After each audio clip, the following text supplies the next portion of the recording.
আসসালামু আলাইকুম, কেমন আছেন সবাই? আশা করি সবাই ভালো আছেন। যে যেখান থেকে এই ভিডিওটি দেখছেন সবাইকে শুভেচ্ছা জানাচ্ছি। আজকের ভিডিওতে প্রথমেই জানিয়ে দিচ্ছি ভিসা সম্পর্কিত আপডেট। কুয়েতের স্বরাষ্ট্র মন্ত্রণালয় সূত্র প্রকাশ করেছে যে সাম্প্রতিক অভিযানে আইনশৃঙ্খলা বাহিনীর সদস্যরা বিপুল পরিমাণ নকল ভিসা, স্ট্যাম্প, সিল সহ দুজন প্রবাসীকে আটক করেছে। তারা চড়া মূল্যে এই ভিসাগুলো বিক্রি করত, তবে এই ভিসাগুলো কার্যকর হতো না, এগুলো নকল ছিল।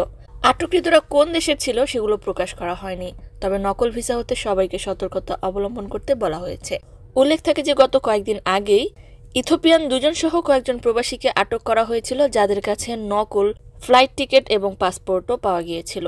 ওই টিকিটগুলো চড়া মূল্যে বিক্রি করা হলেও সেগুলো কার্যকর হতো না, ওগুলো নকল করে তারা বিক্রি করছিল।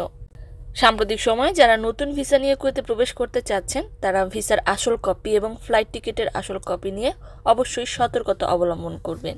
জানিয়ে দিচ্ছি অভিযান সহ অন্যান্য আপডেট। পাবলিক সিকিউরিটি সেক্টর জিলিবাল শেখ এলাকায় একটি বড় মদের কারখানায় অভিযান চালিয়ে 42 বোতল স্থানীয়ভাবে তৈরি মদ এবং মদের দখলে থাকা 6 জন ব্যক্তিকে আটক করতে সক্ষম হয়েছে। তারা নেশাগ্রস্ত অবস্থায় ছিল এবং তাদের দখলে থাকা 16 ব্যারেল মদ উদ্ধার করা হয়েছে। মূলত 16 জন মিলে এই মদের কারখানাটি চালাতো, তবে অভিযানের সময় 6 জনকে আটক করা হয়েছে। আটককৃতদের বিরুদ্ধে আইনি ব্যবস্থা নেওয়ার লক্ষ্যে কর্তৃপক্ষের কাছে রেফার করা হয়েছে।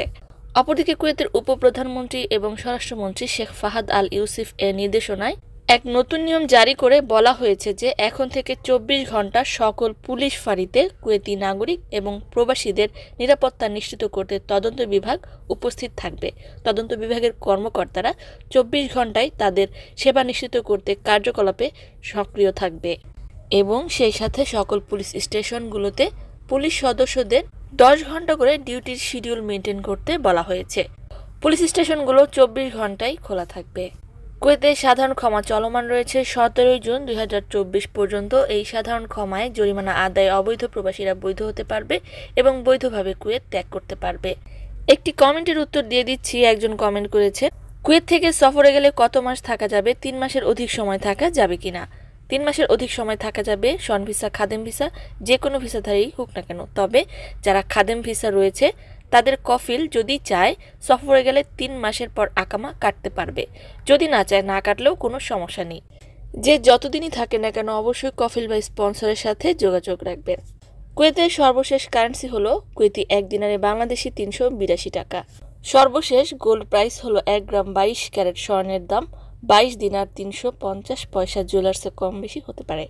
সম্মানিত ভিউয়ার্স, আজকের মতোই ছিল আপডেট। পুরো ভিডিওটি দেখার জন্য ধন্যবাদ। এই ধরনের ভিডিও পেতে চাইলে ইউটিউব চ্যানেলটিকে সাবস্ক্রাইব করে দিবেন, ফেসবুক পেজটিকে লাইক এবং ফলো করে দিবেন যারা পূর্বেই করেছেন। সবাইকে ধন্যবাদ। আজকের মতো বিদায়। আল্লাহ হাফেজ।